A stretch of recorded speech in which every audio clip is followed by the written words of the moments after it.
Hello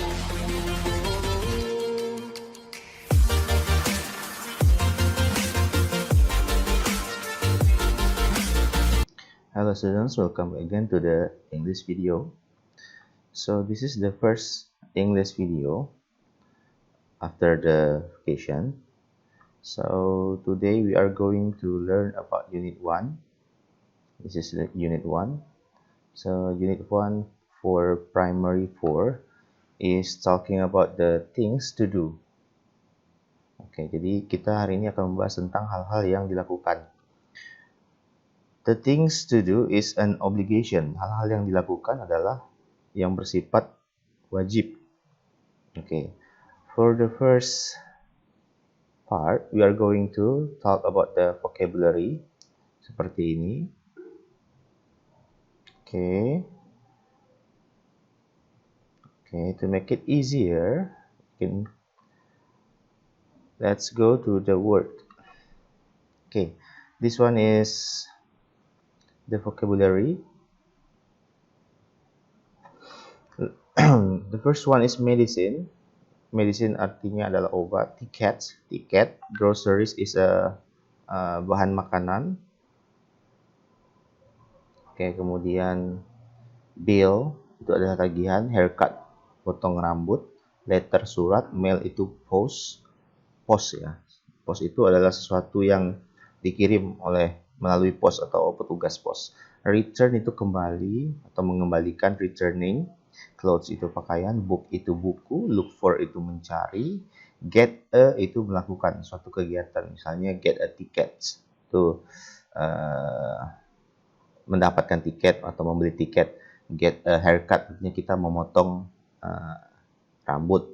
Artinya get a itu adalah keterangan untuk sesuatu yang dilakukan, bukan artinya melakukannya. Artinya maksudnya untuk keterangan melakukan apa.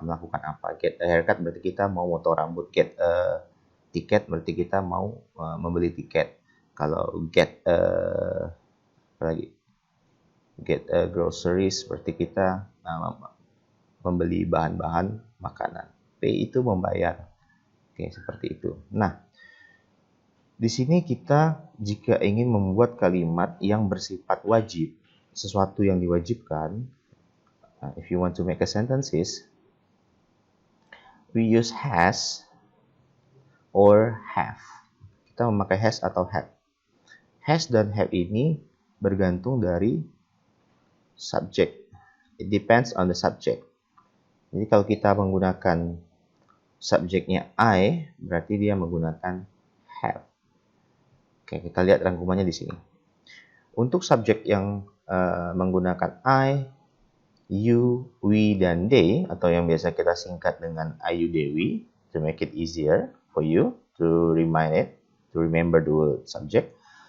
Ayu Dewi itu berarti menggunakan have. Oke. Dan ditambahkan dengan to. Karena dia akan melakukan suatu kegiatan. Kemudian untuk subjek yang he, she, it itu menggunakan has ditambah dengan to. Oke. Jadi has to. Oke, kita langsung saja ke pengaplikasiannya dalam sebuah kalimat. Yang pertama, di sini saya menggunakan keterangan kegiatan yang sama, yaitu adalah mail a letter.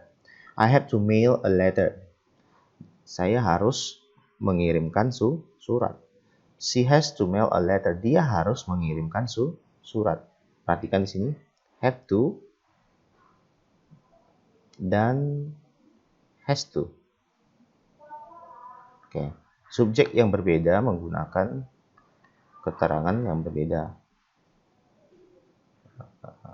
I'll change the color.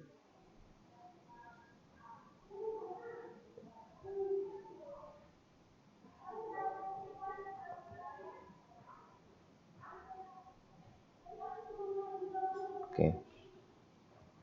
Kemudian setelah itu membuat kalimat ini bergantung dari subjek. Itu yang harus diingat. Obligation itu adalah hal yang wajib. Jadi I, you, we, they pakai have to, he, she, it pakai has to. Oke. Seperti itu. Kemudian setelah itu kita akan kembali melihat kegiatan-kegiatan apa saja yang diwajibkan. Nah, kegiatan yang diwajibkan ini ya bukan sesuatu yang harus kita, misalnya membayar potong rambut. Artinya kita menggunakan has dan have ini apabila hal tersebut adalah sesuatu yang harus dilakukan. Jika tidak harus dilakukan, ya kita tidak perlu menggunakan has atau have. Jadi kalau dia sesuatu yang bersifat wajib, baru kita menggunakan has atau have dalam membuat kalimatnya. Seperti itu. Oke.